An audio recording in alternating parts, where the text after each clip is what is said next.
"Look at the happy prince," says a mother to her son, who is crying his eyes out. "The happy prince never cries. Don't you want to be like him?" "Well, at least someone is happy in this town," mutters a grumpy man as he contemplates the beautiful statue. "He looks like an angel," say the children in the orphanage.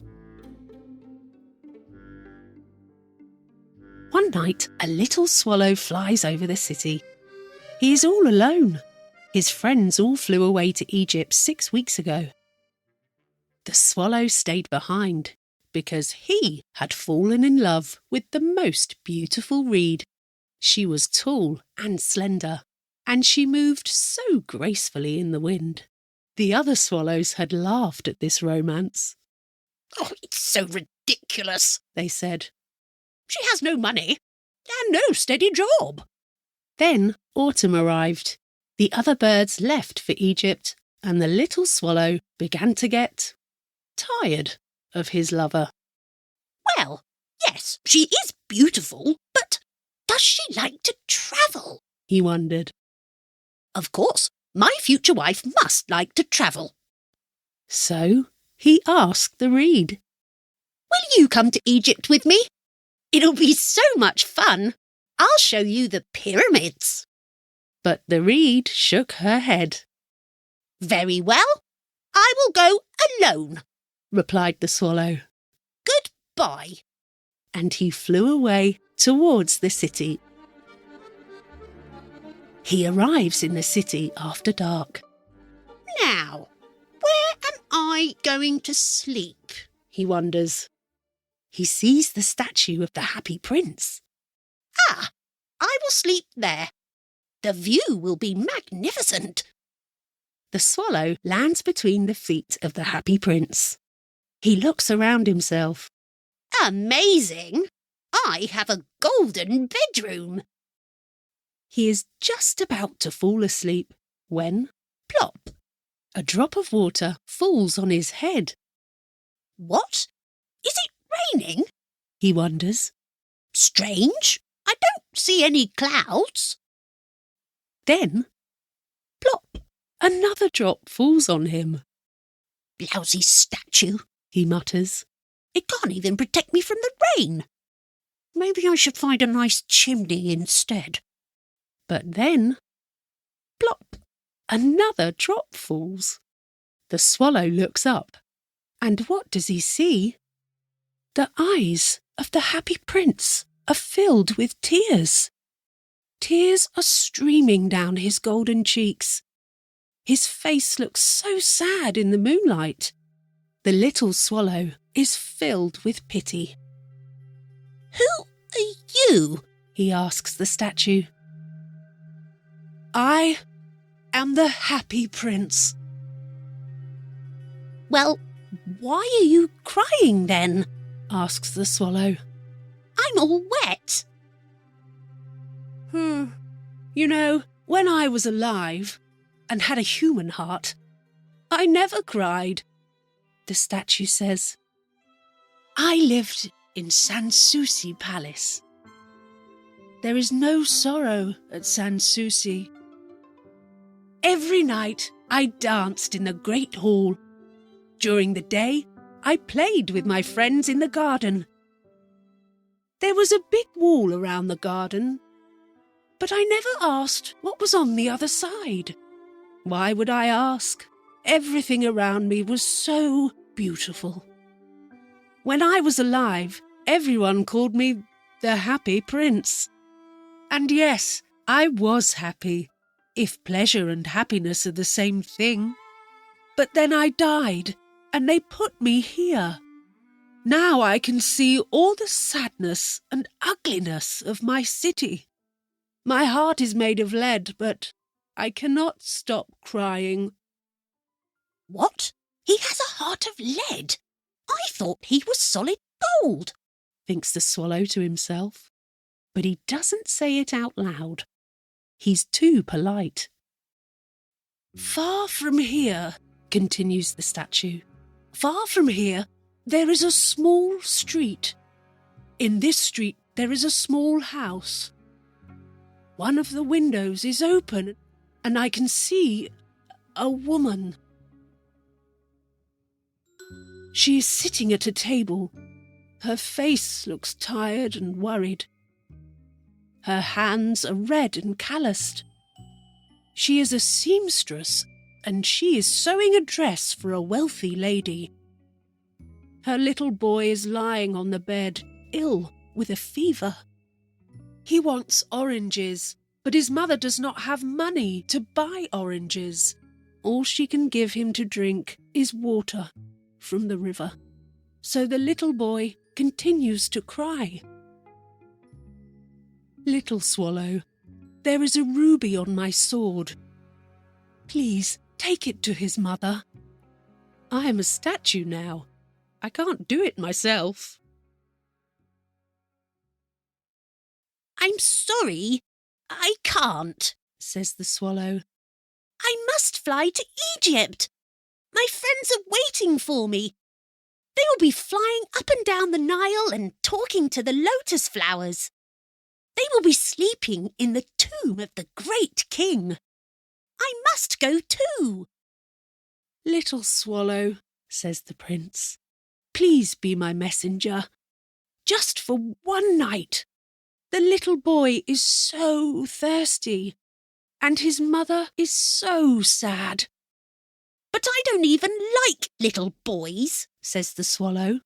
Little boys throw stones at me. Of course, they never reach me, but who cares? It's very rude. But the happy prince looks sad, and the swallow feels guilty. It's very cold here, he says, but I will stay one night and help you. Thank you, little swallow, says the prince.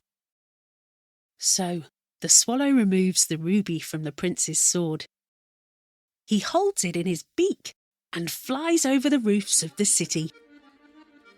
He flies over the cathedral with its angels made of white marble. He flies over the river and sees the lanterns hanging from the masts of the boats. He flies over the market and hears the seller shout, "Oranges! Come and get your beautiful oranges!" He flies over the palace and hears the sound of music and dancing. A young girl and her boyfriend come out onto the balcony of the palace. "The stars are so beautiful," says the boyfriend. "And so are you." "I hope my dress will be ready in time for the ball," says the girl. "My seamstress is so slow." Finally, the swallow arrives at the woman's house. He looks through the window. The little boy is tossing feverishly in his bed. The mother is so tired that she has fallen asleep at her sewing table. The swallow hops inside. He gently puts the ruby down on the table. Then he flutters around the little boy's bed, gently fanning him with his wings. "Huh! I don't feel so hot anymore," says the little boy. "I think I'm getting better." The swallow goes back to see the happy prince. He tells the prince what he did. "It's strange," says the swallow. "The weather is really cold, but I feel quite warm now." "That's because you have done something good," says the prince. The little swallow begins to think. Then he falls asleep. Thinking always makes him sleepy. In the morning, the swallow takes a bath in the river. "Tonight I'm going to Egypt," he says. He is very happy. He spends the day visiting the tourist attractions of the city. Wherever he goes, the sparrows chirp and ask each other, "Who is this distinguished stranger? It can't be a swallow. Here? In winter?" The swallow likes to be the centre of attention. He enjoys himself immensely. As the moon rises, the swallow flies back to the happy prince. Can I bring you back something from Egypt? He asks. I'm just about to leave. Little swallow, says the prince, please stay with me one more night. My friends will be waiting for me in Egypt, replies the swallow. Tomorrow they will go further up the river. There will be hippos in the tall grass. At noon, the yellow lions will come down to drink on the shore. Their eyes are green like emeralds. I absolutely must see this. Little swallow, says the prince. On the other side of town, I see a young man. He lives in a cramped, draughty attic. He is sitting at a desk covered with papers. He's trying to write a play, but his hands are too cold to hold a pen.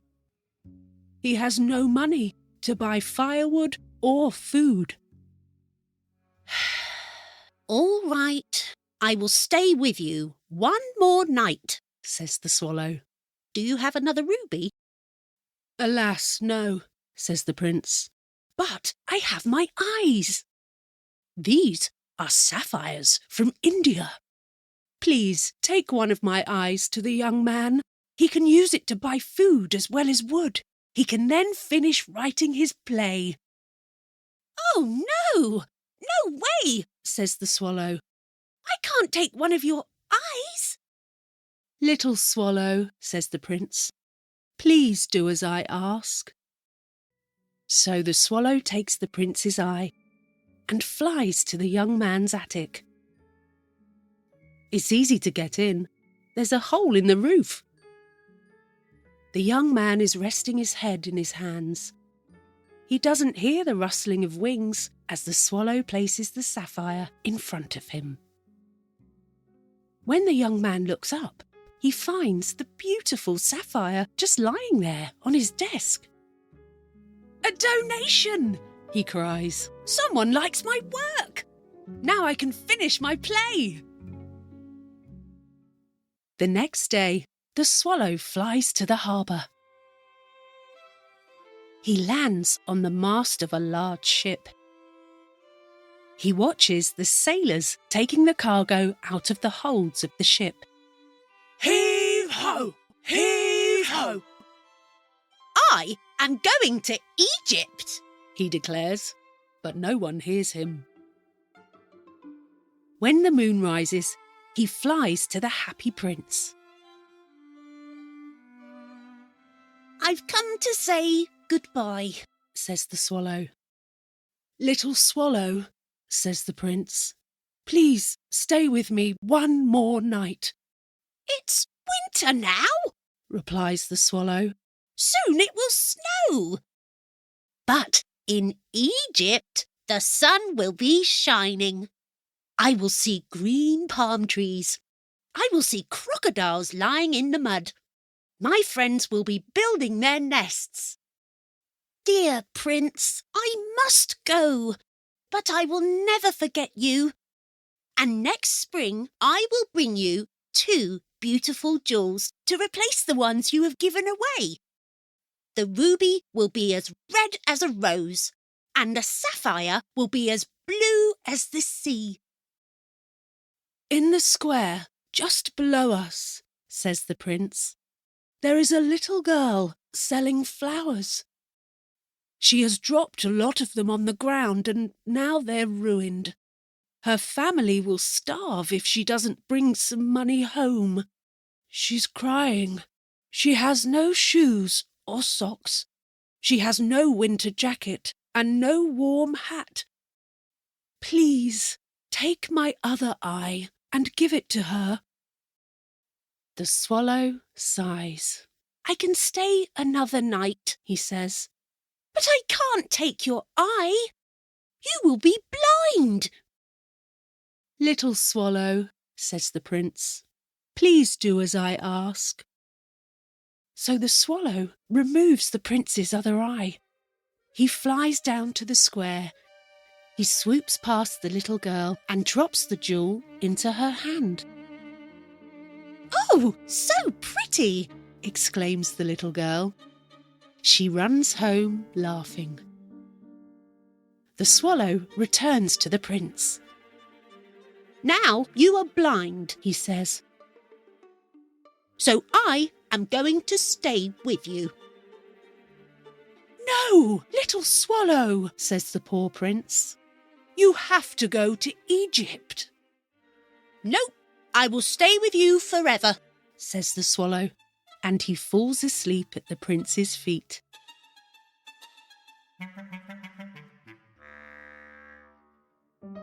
The next day, the swallow sits on the prince's shoulder.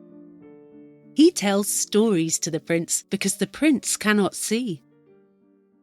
He talks about Egypt, the desert, the camels, the Sphinx, the pyramids, and the huge snakes in the palm trees. "Dear little swallow," says the prince, "you speak of such extraordinary things. But do you know what is even more extraordinary to me? The suffering of people. There is no mystery greater than misery. Fly over my city, little swallow, and tell me what you see." So the swallow flies over the city. He sees rich people living comfortably in their beautiful homes, while beggars sit at their doorsteps. He sees hungry children sitting in the dark streets.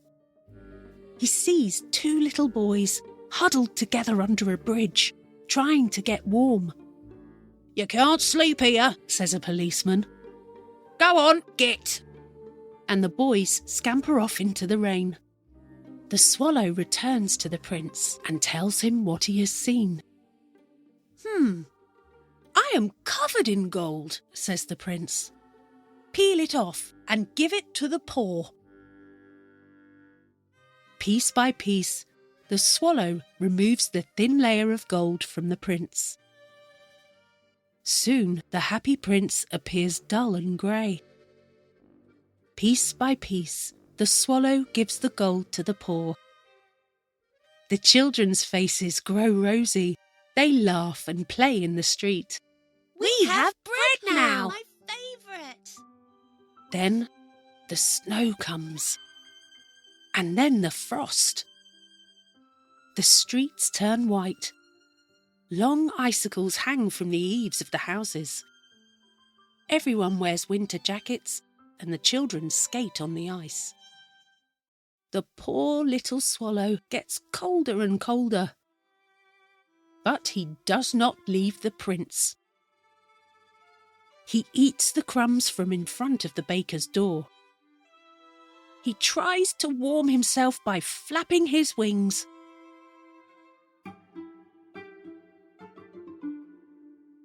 Then, finally, he knows he is going to die. He lands on the prince's shoulder one last time. "Goodbye, dear prince," he whispers. "I'm glad you're finally going to Egypt, little swallow," says the prince. "You have stayed here far too long." "I'm not going to Egypt," says the swallow. "I'm going to the house of death. Death is the brother of sleep, is he not?" He kisses the happy prince and falls down dead at his feet. At that moment, a strange sound comes from inside the statue. Crack! The prince's lead heart breaks in two.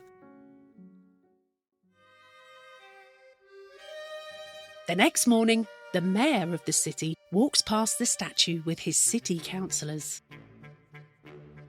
"Oh my! The happy prince does not look great," he says. "Not great at all. I've seen him look better," the councillors say. They always agree with the mayor. "Where is his ruby?" continues the mayor. Where are his eyes? And he is not golden anymore. Oh dear! Well, he doesn't look like a happy prince. Why, he looks no better than a beggar. No better than a beggar. Where's his eyes gone? And what the...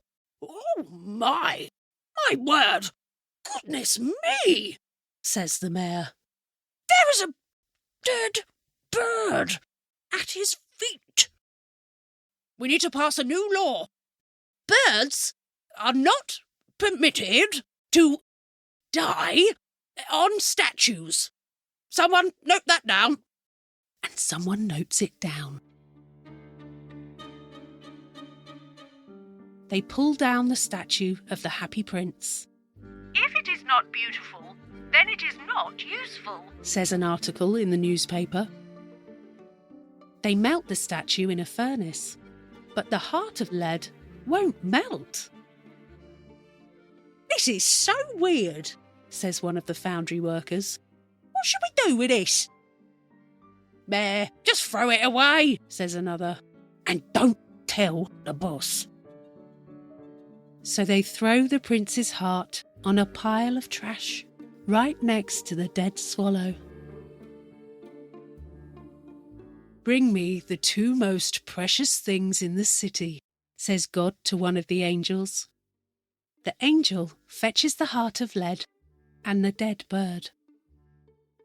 Ah, you have chosen well, says God. This little bird will sing in the gardens of paradise.